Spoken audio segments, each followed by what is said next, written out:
विधानसभा निवडणुकीदरम्यान पुलगावच्या नागरिकांना उत्तम आरोग्य सुविधा उपलब्ध करून देण्याचे आश्वासन देणारे आमदार राजेश बकाणे आता त्या वचनपूर्तीकडे वेगाने वाटचाल करत असल्याचं दिसून येत आहे। आमदार राजेश बकाणे यांच्या विशेष प्रयत्नातून पुलगाव नगरपालिका क्षेत्रात एकूण 10 ओपन जिम मंजूर करण्यात आले असून त्यापैकी 3 जिमांचे उद्घाटन निवडणुकीपूर्वीच करून ते नागरिकांच्या सेवेत दाखल करण्यात आले होते। उर्वरित 7 ओपन जिमांच्या कामांना आजपासून अधिकृत सुरुवात करण्यात आली। गांधीनगर येथील मैदानात पार पडलेल्या भूमिपूजन सोहळ्यात ज्येष्ठ स्वयंसेवक अरुणभाऊ डोलारे, ज्येष्ठ नागरिक साहू काकाजी, वैद्य काकाजी तसेच माधवराव भोयर यांच्या शुभ हस्ते भूमिपूजन करण्यात आले। यावेळी बोलताना आमदार राजेश बकाणे यांनी सांगितले की उर्वरित सर्व जिमांचे बांधकामही लवकर पूर्ण करून नागरिकांसाठी उपलब्ध करून देण्यास आम्ही कटिबद्ध आहोत। जनतेचे उत्तम आरोग्य हेच आमचे सर्वोच्च प्राधान्य आहे। या कार्यक्रमाला नगरसेवक सतीश जयसिंगपुरे, माजी उपाध्यक्ष आशिष गांधी, माजी नगरसेविका माधुरी इंगले, गटप्रमुख प्रवीण पणिया, नगरसेवक दुर्गेश यादव, आकाश कागडे, गुंजनभाऊ चव्हाण, जगदीश गवांडे यांच्यासह वार्डातील मोठ्या संख्येने नागरिक आणि भाजप कार्यकर्ते उपस्थित होते।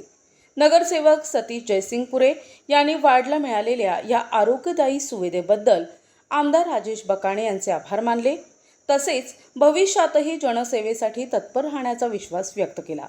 पुलगाव शहरात उभारण्यात येणाऱ्या या ओपन जिममुळे युवक, महिला आणि ज्येष्ठ नागरिकांना आरोग्यदायी जीवनशैलीसाठी मोठा आधार मिळणार असल्याचे नागरिकांकडून सांगितले जात आहे।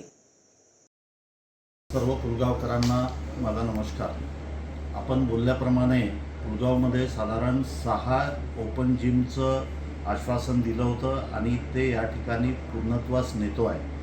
3 ओपन जिमचं लोकार्पण तेथील ज्येष्ठ नागरिकांनी केलेलं आहे, तेथील आमच्या नगरसेवकांनी केलेलं आहे आणि उर्वरित 7 ओपन जिमचं लोकार्पण आणि भूमिपूजन हे आमचे नगरसेवक त्या ठिकाणी करणार आहे। आम्ही जो या ठिकाणी वादा केला होता, जे आश्वासन दिलं होतं, ते आश्वासन आम्ही पूर्णत्वाकडे नेण्याचा संपूर्ण प्रयत्न करतो आहे। ज्येष्ठ नागरिकांना माझी विनंती आहे की दिलेले ओपन जिम हे चांगल्या पद्धतीने त्या ठिकाणी वापरावे आणि त्याचा पूर्ण उपभोग घ्यावा ही सगळ्यांना विनंती करतो आणि जे जे आश्वासनं दिले ते भविष्यामध्ये आपण पूर्णत्वास नेण्याचा पूर्ण प्रयत्न करू। धन्यवाद। प्रतिनिधी जावेद खान, NTV न्यूज मराठी, पुलगाव, वर्धा।